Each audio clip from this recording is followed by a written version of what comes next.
अस्सलाम वालेकुम स्टूडेंट्स, मैं हूं मुस्तजाब हैदर, आपका फ़िज़िक्स टीचर। हम लोग पढ़ रहे हैं चैप्टर नंबर 10 और आज उस चैप्टर नंबर 10 का आखिरी लेक्चर है जिसमें हम लोग देखेंगे कि अगर हमारे पास ऑप्टिकल फ़ाइबर्स मौजूद होते हैं और उसमें हम डाटा एक जगह से दूसरी जगह भिजवाना चाहते हैं तो क्या ऐसे पॉसिबल फैक्टर्स हैं जो कंट्रीब्यूट करते हैं पावर लॉसेस की तरफ। किस तरह से पावर जो है वो लॉस होती है हमारे ऑप्टिकल फ़ाइबर्स में, उसके प्रिवेंटिव मेजर्स क्या हो सकते हैं, हम पावर लॉसेस को किस तरह से कम कर सकते हैं। तो स्टूडेंट्स चलें लाइट बोर्ड की तरफ चलते हैं और इन सब बातों को सीखते हैं। स्टूडेंट्स, जब ऑप्टिकल फाइबर के अंदर लाइट ट्रैवल करते हुए एक जगह से दूसरी जगह जाती है तो इसमें भी कुछ ऐसी दिक्कतें आती हैं जिसकी वजह से हमारा जो सिग्नल है वो लॉस हो जाता है, जिसे हम पावर लॉस कहते हैं। यानी हमारा जो सिग्नल है सही तरह से वो दूसरे एंड पे नहीं पहुंच पाता, जिसकी वजह से हमारी पावर, हमारा जो एफर्ट है वो वेस्ट हो जाता है। अब हमने देखना है कि वो लॉसेस ऑफ पावर किस वजह से होते हैं और क्या क्या होते हैं। सबसे पहले students, there are two basic reasons या two basic causes of power loss. पहला जो है, there are two basic types of power losses. अब स्टूडेंट्स ये क्या होते हैं? सबसे पहला जो पावर लॉस है वो है एब्जॉर्प्शन की वजह से, एब्जॉर्प्शन ऑफ लाइट।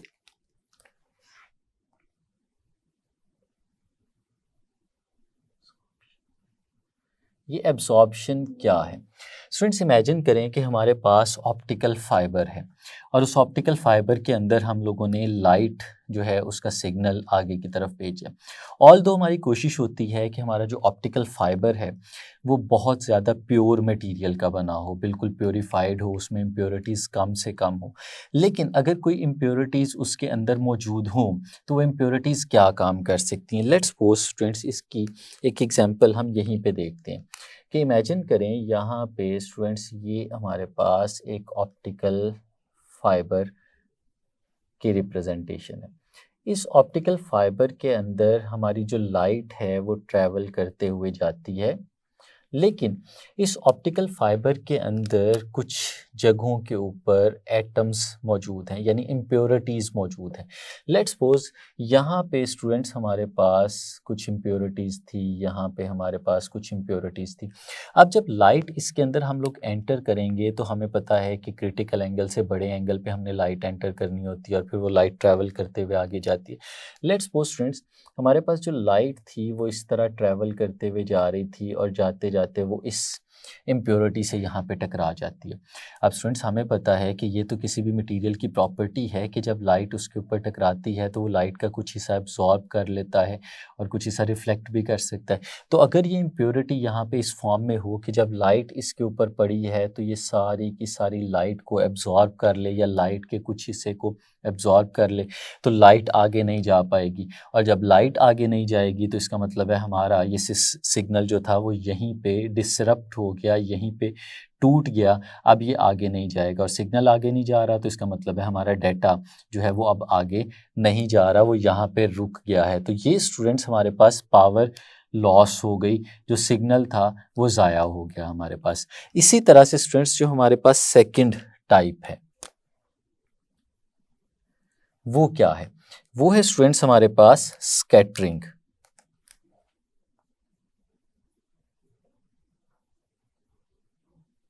स्कैटरिंग, अब स्कैटरिंग क्या है? स्टूडेंट्स अगर तो हमारे पास इम्प्योरिटी मौजूद हो इस फॉर्म में और लाइट उससे टकराए तो लाइट एब्जॉर्ब होके भी ज़ाया हो सकती है। लेकिन एक और पॉसिबिलिटी भी है कि अगर हमारे पास इसी तरह का एक और ऑप्टिकल फाइबर मौजूद है और इस ऑप्टिकल फाइबर में भी कुछ इसी तरह की इम्प्योरिटीज़ मौजूद हैं, कुछ ग्रुप ऑफ एटम्स हैं जो डिफरेंट जगहों पे प्लेस हैं। और स्टूडेंट्स हमारे पास एक बीम ऑफ लाइट आती है और वो लाइट जब ट्रैवल करती है और वो ट्रैवल करते हुए लेट्स सपोज यहाँ तक आती है और फिर इससे टकराती है इस जगह पे, और इससे टकराने के बाद लेट्स सपोज स्टूडेंट्स वो स्कैटर हो जाती है, उसका पाथ थोड़ा सा चेंज हो जाता है, और उसका अगर पाथ चेंज हो जाए तो हमें पता है कि हो सकता है कि वो क्लैडिंग तक पहुंचे और उसका जो एंगल ऑफ इंसिडेंस है वो क्रिटिकल एंगल से कम हो जाए, और वो जब क्रिटिकल एंगल से कम होगा तो वो लाइट जो है वो हमारे ऑप्टिकल फाइबर के कोर में से बाहर निकल के वेस्ट हो जाएगी। तो इस तरह से हमारे पास पावर लॉस हो सकता है। यानी ये जो दो हमारे पास पावर लॉसेस नज़र आ रहे हैं, एक एब्जॉर्प्शन की वजह से और एक स्कैटरिंग की वजह से, ये दोनों लॉसेस बेसिकली इसलिए हैं कि हमारे ऑप्टिकल फाइबर के अंदर इम्प्योरिटीज़ मौजूद हैं। तो इम्प्योरिटीज़ की प्रेजेंस की वजह से एब्जॉर्प्शन भी हो सकती है, और इम्प्योरिटीज़ की प्रेजेंस की वजह से स्कैटरिंग भी हो सकती है, और फिर इन दोनों रीजंस की वजह से हमारे पास जो पावर है वो लॉस भी हो सकती है। ये तो दो मेथड थे। अगर हम लोग आगे देखें कि इम्प्योरिटीज़ नहीं है, हमारा जो ऑप्टिकल फाइबर है वो बहुत ज़्यादा प्योर है, इम्प्योरिटीज़ की क्वांटिटी उसके अंदर बहुत ज़्यादा कम है, उसके बावजूद भी जो हमारा सिग्नल है वो डिसरप्टेड फॉर्म में या डिस्टॉर्टेड फॉर्म में बाज़-औक़ात दूसरे एंड पे पहुंचता है। वो ऐसा क्यों होता है? ऐसा बाज़-औक़ात इस वजह से होता है कि जो लाइट हम लोग एंटर करवा रहे हैं, अगर वो लाइट प्योरली मोनोक्रोमैटिक ना हो, या हम ऑप्टिकल फाइबर ही वो यूज़ कर रहे हैं जिसमें हम लोगों ने मोनोक्रोमैटिक की बजाय वाइट लाइट यूज़ की हुई है, तो अगर ऐसा कोई सीन हमारे पास हो जाए और हम ऑप्टिकल फाइबर के अंदर लाइट एंटर करवाएं, तो स्टूडेंट्स बड़ा इंटरेस्टिंग सा एक केस हो सकता है। हम उसको यहाँ पे केस स्टडी के तौर पे डिस्कस करते हैं। लेट्स सपोज स्टूडेंट्स हमारे पास ये एक ऑप्टिकल फाइबर मौजूद है, और स्टूडेंट्स ये जो है ये एक स्टेप इंडेक्स ऑप्टिकल फाइबर है, यानी इसके अंदर अगर हम लोग बात करें तो कोर और क्लैडिंग के दरमियान एक वाज़े बाउंड्री मौजूद है, जो कि हम प्रीवियस लेक्चर्स में डिस्कस कर चुके थे। अब स्टूडेंट्स लेट्स सपोज हम यहाँ से बाहर से एक लाइट इसके अंदर एंटर करवाते हैं। लेट्स सपोज स्टूडेंट्स ये एक लाइट जो थी वो यहाँ पे पहुँची। अब स्टूडेंट्स बाहर एयर है और ये हमारे पास ग्लास है, तो ये जो हमारे पास बना इस वक्त ये ग्लास और एयर की बाउंड्री बन गई।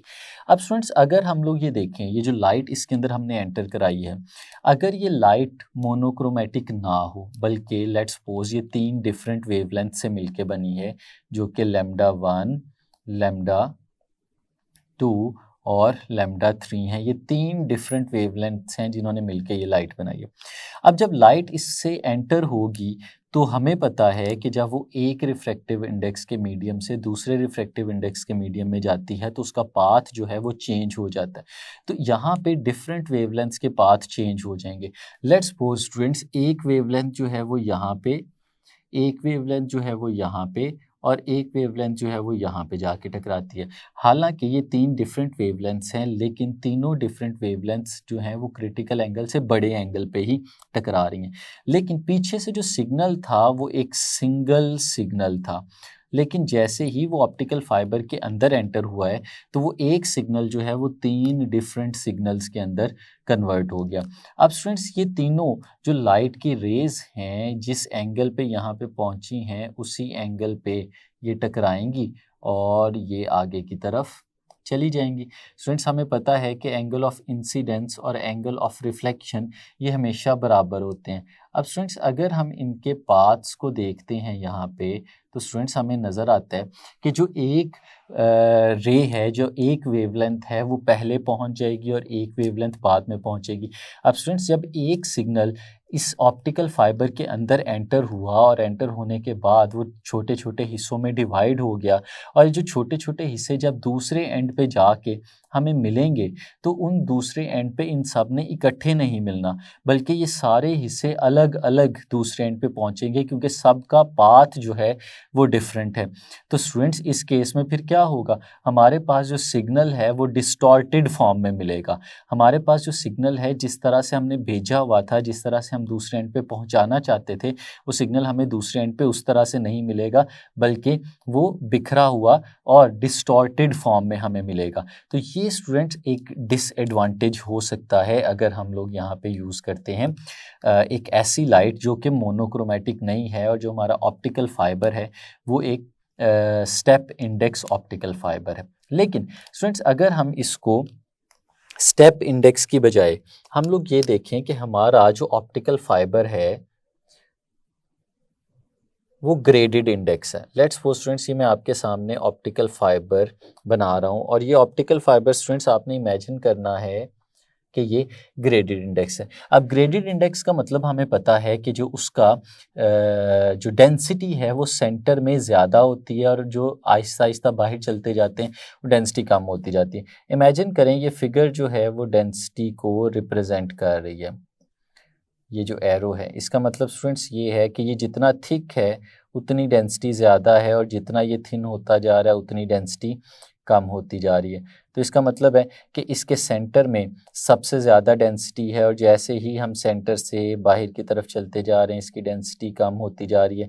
इसी तरह का मामला यहाँ से भी ऊपर की तरफ हो रहा है कि जैसे जैसे हम सेंटर से इसके एज की तरफ मूव करते चले जाते हैं वैसे वैसे डेंसिटी जो है वो कम होती जाती है। अब स्टूडेंट्स अगर इस तरह का हमारे पास केस हो और उसके अंदर हम इसी तरह की एक लाइट को एंटर करवाएं तो इस केस में क्या होता है। इमेजिन करें स्टूडेंट्स कि ये हमारे पास एक बीम ऑफ लाइट थी जिसमें वही 3 लाइट्स मौजूद थी। जब स्टूडेंट्स हमने इसको इसके अंदर एंटर करवाया तो ये जो 3 लाइट्स हैं, जो 3 डिफरेंट वेवलेंथ्स हैं, जब ये इसके अंदर पहुंचेंगी तो यहाँ पे भी वही मामला होगा कि ये तीनों वेवलेंथ्स स्टूडेंट्स एक दूसरे से अलग होना शुरू हो जाएंगी। जब ये अलग होंगी स्टूडेंट्स तो कुछ इस तरह से एक वेवलेंथ, कुछ इस तरह से दूसरी वेवलेंथ और कुछ इस तरह से ये तीसरी वेवलेंथ एक दूसरे से अलग हो जाएगी। लेकिन स्टूडेंट्स हमें पता है कि डिफरेंट रिफ्रैक्टिव इंडेक्स होने की वजह से जो स्पीड है वो भी डिफरेंट होती है। जितना रेयर मीडियम होता है उतनी ज़्यादा स्पीड होती है और जितना डेंसर मीडियम है उतनी स्पीड कम हो जाती है। तो ये जो वेवलेंथ सबसे ऊपर गई थी स्टूडेंट्स ये अपना पाथ ट्रैवल करते करते यहाँ तक आएगी और जो उससे कम वाली थी इसकी स्पीड रिलेटिवली कम होगी और ये इधर पहुंचेगी और इसकी स्पीड रिलेटिवली कम होगी और ये इधर पहुंचेगी। अब स्टूडेंट्स होगा क्या कि 3 वेवलेंथ्स अलग अलग तो हुई लेकिन तीनों वेवलेंथ क्योंकि 3 डिफरेंट रिफ्रैक्टिव इंडेक्स वाले हिस्सों में से रिफ्लेक्ट हो रही थी और टोटल इंटरनल रिफ्लेक्शन भी हो रही थी इनके अपर पार्ट से। तो स्टूडेंट्स उसकी वजह से हो क्या रहा है, उसकी वजह से ये हो रहा है कि डिफरेंट पाथ ट्रैवल किया है और डिफरेंट स्पीड्स के साथ वो पाथ ट्रैवल किया। तो इनका जो स्टार्टिंग पॉइंट यहाँ पे नज़र आ रहा है और जो इनका एंडिंग पॉइंट हमें नज़र आ रहा है वो एंडिंग पॉइंट सेम हो जाएगा। इसी तरह से जब ये आगे जाएगी तो स्टूडेंट्स ये वेव इस तरह से यहाँ पे पहुँची, जो दूसरे वाली थी वो यहाँ पे इस तरह पहुँची और जो तीसरे वाली थी वो यहाँ पे इस तरह पहुँची। यानी स्टूडेंट्स होगा क्या कि ये जो तीनों वेवलेंथ्स एक दूसरे से अलग अलग हो गई हैं ये अलग अलग ट्रैवल करेंगी लेकिन क्योंकि सेंटर में डेंसिटी ज़्यादा है वहाँ पे स्पीड कम होगी। जैसे जैसे किनारे की तरफ चलते जा रहे हैं वैसे वैसे डेंसिटी कम होती जा रही है तो स्पीड ज़्यादा होती जा रही है। तो चाहे किनारे वाली वेव ने ज़्यादा डिस्टेंस ट्रैवल किया है लेकिन उसकी स्पीड भी ज़्यादा होगी और जो सेंटर वाली है उसने कम डिस्टेंस ट्रैवल किया है लेकिन उसकी स्पीड भी कम होगी। तो अल्टीमेटली जो उनका पाथ है वो सारा एक जितने टाइम में ट्रैवल होगा। यानी इकट्ठी एंटर हुई थी और इकट्ठी ये बाहर निकलना शुरू कर देंगी। तो जब ये इकट्ठी एंटर होके इकट्ठी बाहर निकल रही होंगी तो इसका मतलब है जो प्रॉब्लम हमें ऊपर वाली ऑप्टिकल फाइबर के अंदर नज़र आ रही थी स्टेप इंडेक्स में कि हमारा जो सिग्नल है वो डिस्टॉर्टेड फॉर्म में मिल रहा था वो वाली चीज़ यहाँ पे इस केस में नहीं होगी। यहाँ पे हमारे पास वो जो लाइट्स हैं वो दोबारा वापस मिल जाती हैं। तो इसका मतलब क्या हुआ कि अगर हम लोग इस तरह के डिस्टॉर्टेड सिग्नल से बचना चाहते हैं और अपने डेटा को लॉन्ग डिस्टेंस पे भिजवाना चाहते हैं तो उसका एक आसान तरीका क्या है कि हम लोग स्टेप इंडेक्स फाइबर की बजाय हम इस तरह का एक ग्रेडेड इंडेक्स फाइबर यूज़ कर लें जिसके अंदर वेवलेंथ्स जो हैं वो डिफरेंट पाथ्स ट्रैवल करने के बावजूद भी स्पीड के डिफरेंट होने की वजह से एक साथ एंटर होते हुए एक साथ बाहर निकले और हमारे सिग्नल के अंदर डिस्टॉर्शन बिल्कुल ना आए। तो स्टूडेंट्स ये था लॉसेस ऑफ पावर। किस तरह से हम लोगों ने एब्जॉर्प्शन से और स्कैटरिंग से जो लॉस ऑफ पावर है अगर उसे बचाना है तो हमें अपने ऑप्टिकल फाइबर को प्योर करना पड़ेगा। और अगर हम लोग इस तरह की डिसरप्शन से और डिस्पर्शन से बचना चाहते हैं तो फिर इस डिस्पर्शन और डिसरप्शन से बचने का हमारा जो मेथड है वो ये है कि हम स्टेप इंडेक्स की बजाय हम लोग ग्रेडेड इंडेक्स फाइबर जो है वो इस्तेमाल करें। तो ये था स्टूडेंट्स हमारा आज का लेक्चर। उम्मीद है आपको अच्छे से समझ आया होगा। आज के लेक्चर के लिए इतना ही, इजाज़त दीजिए, अल्लाह हाफिज़।